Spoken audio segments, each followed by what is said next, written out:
about the Jews and Christians. اتخذوا أحبارهم ورهبانهم أربابا من دون الله والمسيح ابن مريم وما أمروا إلا أن يعبدوا الله. They took their priests and their rabbis as lords and gods beside Allah, the Jews and the Christians. And they did the same thing with the messenger of Allah, the Messiah, the son of Mary.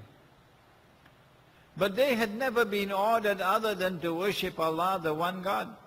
La ilaha illahu, there is no God but Him. Subhanahu amma yushrikun. Glory be to Him. How far removed is He from this act of shirk of theirs, of taking their priests and rabbis as lords and God beside Allah. So a man came to the Prophet and said, O Messenger of Allah, how could Allah say such a thing? That the Christians and Jews has worshipped their priests and their rabbis as gods. They don't do that. No. To which the Prophet replied, and he asked, did they not make halal what Allah made haram? That is their shirk. Did they not make halal what Allah made haram? That is their shirk. And did the people not follow them into it? That is their shirk. And so I ask the question tonight on the 12th of Rabiul Awwal. If a priest or a rabbi legalizes what Allah made illegal, and that is shirk, well, if the government do the same thing, would it not be shirk? Yes. And so the whole total political system around the world today, everywhere you turn in the world today, is the modern secular state, which is supreme. Everywhere you turn in the world today, it is the law of the state which is supreme. Not even in Saudi Arabia, in Makkah and Medina, is Allah's law supreme. No. Example, all the states of the world today, all, are members of the United Nations organization, with the exception of Indonesia, which left for a while and then came back. And so Indonesia is now back again, with the exception of Switzerland, which is trying to get in. Switzerland stayed out for a long time, but they're trying to get in now. So all of mankind are members of the United Nations. Well, guess what the United Nations Charter says? In Articles 25 and 26. It says that Allah is not Al-Akbar. Yes.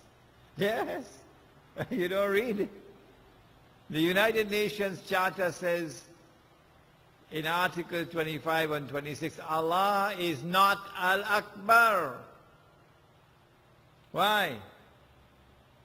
It says that supreme authority in the world, supreme authority in the world, in all matters pertaining to international peace and security, resides with the Security Council of the United Nations. Their law is the highest law. It can have no law higher than them. That is shirk. And so I have presented to you tonight the stark evidence, the bitter evidence, that we are living now with shirk all around us. But nobody seems to be losing any sleep over it. Nor is anyone making any effort to try to get out of the shirk by struggling to recover the khilafah. to take control of territory somewhere on the face of the earth and make Allah's law supreme in that territory. Of course, the United States will fight you, and Britain will fight you, and France will fight you, and Russia will fight you, and the whole world will fight you. They will never allow you to do it. But that should not prevent you from making the effort. At least we can say to Allah, we've made the effort. Is there a single Jamaat in this country, even one, which is making an effort to teach the people of the importance of restoring the Khilafah? What's going to happen when Imam al-Mahdi returns? Of course, the Khilafah will be returning. And the modern secular state is going down in the garbage bin. And that's hardly another 50 years away from now. But in the meantime, if we just sit down and do nothing about it, we don't talk about it, we don't educate each other about it, we don't lose any sleep about it, we don't have any pain in our heart over it,